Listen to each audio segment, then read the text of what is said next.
मठाधीशों ने उसकी किताब पर अपने पैसों और रुतबे से रोक लगवा दिया था और उसकी किताब बुरी तरह पिट गई थी।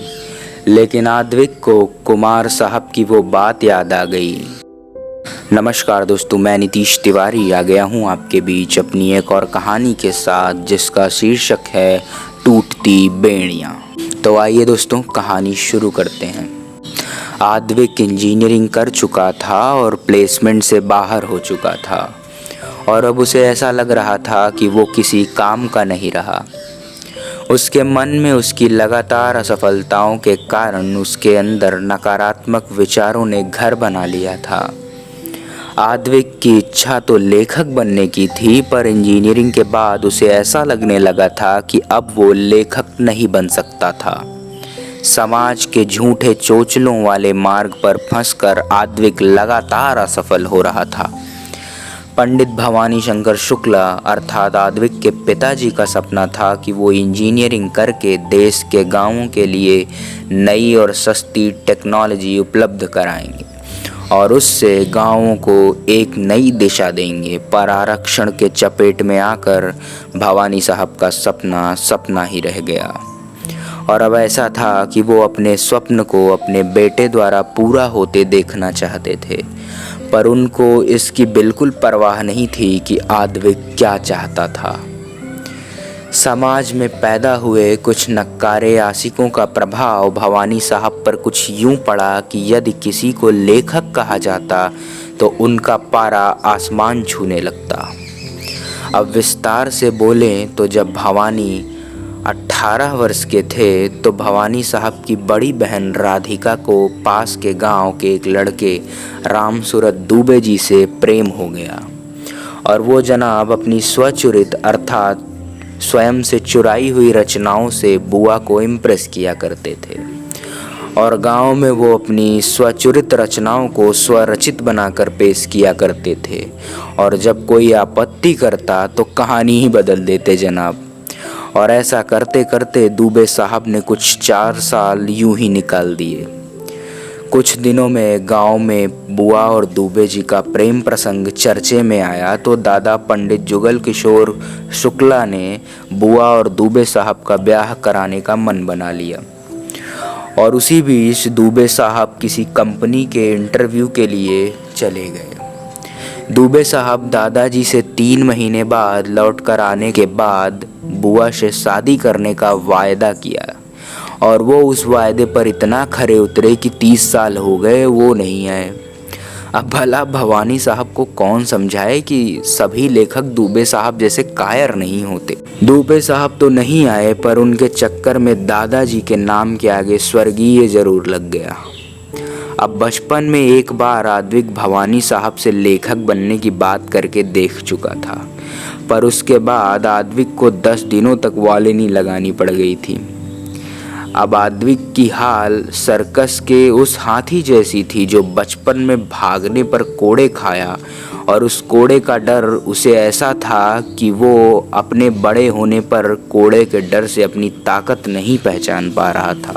आद्विक जैसे तैसे करके 4 साल की इंजीनियरिंग को 8 साल में पूरा किया और अब उसके बाद भी भवानी साहब की आंख नहीं खुल रही थी और उनको तब भी यही लगता था कि दिनकर साहब कलाम बनेंगे।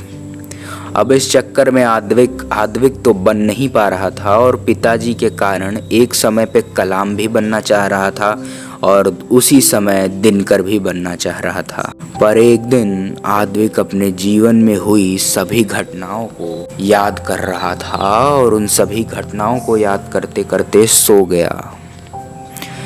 आद्विक रात में सो रहा था और उसने एक स्वप्न देखा, जहां उसने देखा कि वो एक जंजीर से बंधा हुआ था और उसके आसपास उस जैसा ही एक हूबहू एक और लड़का खड़ा था और वो भी जंजीर से बंधा हुआ था। दोनों परेशान थे कि वहां से निकलेंगे कैसे, पर परेशानी का सबब ये था कि आद्विक दूसरे को देख सुन तो सकता था, पर दूसरा आद्विक को न सुन सकता था और न ही देख सकता था। आद्विक इंतजार कर रहा था कि कोई उसे देख लेगा और उसे वहां से ले जाएगा, पर दूसरा व्यक्ति लगातार प्रयास कर रहा था, चीख रहा था और बार बार उन बेड़ियों को झटका देकर अपनी तरफ खींच रहा था। अब भला कच्ची दीवारें कहाँ तक उस व्यक्ति के जोश को झेल पाती। वो 1 से 10, 10 से 20 और 20 से 30 प्रयास करता गया, पर वो बेड़ी नहीं खुली। लेकिन दीवार से उसकी पकड़ ज़रूर कमज़ोर हो गई थी। दूसरा व्यक्ति बस ये सोच रहा था कि वो वहाँ से निकलने से बस कुछ ही प्रयास और दूर था। उसके मन में आ गया था कि जब ये दीवार 30 प्रयासों में हार रही है तो ये उसके बाहर निकलने के जुनून से मिलने वाले जज्बे से तो हार ही जाएगी। उस दूसरे व्यक्ति ने उन 30 प्रयासों को जब 300 में बदला तो आखिरकार वो बेड़ियाँ उस दीवार से निकल गईं और वो आज़ाद था। आद्विक ने उसको रोकना चाहा और अपनी मदद के लिए बुलाने का प्रयास किया, पर सब व्यर्थ। उस व्यक्ति को आद्विक ना तो दिखाई दे रहा था और ना ही सुनाई। आद्विक को उसके बाल सफ़ेद नजर आ रहे थे और वो कमज़ोर भी लग रहा था। आद्विक को ऐसा लग रहा था कि वो बेड़ियाँ उससे नहीं टूटी और वो बूढ़ा हो चुका था। लेकिन तब तक आद्विक की नींद टूट जाती है और वो उठ जाता है। आद्विक को इस स्वप्न ने भीतर से बाहर तक हिला कर रख दिया था। आद्विक ये समझ गया था कि सामाजिक बेड़ियों को तोड़ने के लिए प्रयास उसको ही करना होगा।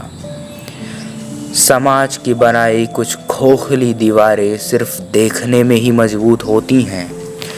यदि उसे दृढ़ प्रयासों से तोड़ें तो वो अवश्य टूटती हैं। उस स्वप्न के प्रभाव से आज पहली बार आद्विक अपने पिताजी से ये कहने जा रहा था कि वो लिखना चाहता है, अर्थात वो लेखक बनना चाहता है। आद्विक अपने पिताजी के पास गया और उसने कहा, पिताजी मैं लेखक बनना चाहता हूँ। लेखक कहते ही तो भवानी साहब शोक में डूब गए। भवानी साहब एक बार आसमान की ओर देखते तो एक बार आद्विक के चेहरे की ओर देखते और कहा, बेटा मैंने प्रभु से माफ़ी मांग ली है कि आज के बाद ऐसा नहीं होगा। आद्विक, किस बात की माफ़ी पिताजी? भवानी साहब ने कहा, अरे तो क्या तुम नशे में नहीं हो? आद्विक जवाब देता है, जी मैं बिल्कुल होश में हूँ। आद्विक के इतना कहते ही भवानी साहब शांत पड़ गए। ऐसा लग रहा था कि हिरोशिमा और नागासाकी की घटना यहीं घटित होने वाली हो। आद्विक अपनी बात रख चुका था और यह बात कहने में जो उसने 8 वर्ष व्यर्थ किए थे, उन वर्षों के घाव भरने के लिए उसे अपनी पहली किताब लिखना शुरू करने का निर्णय लिया।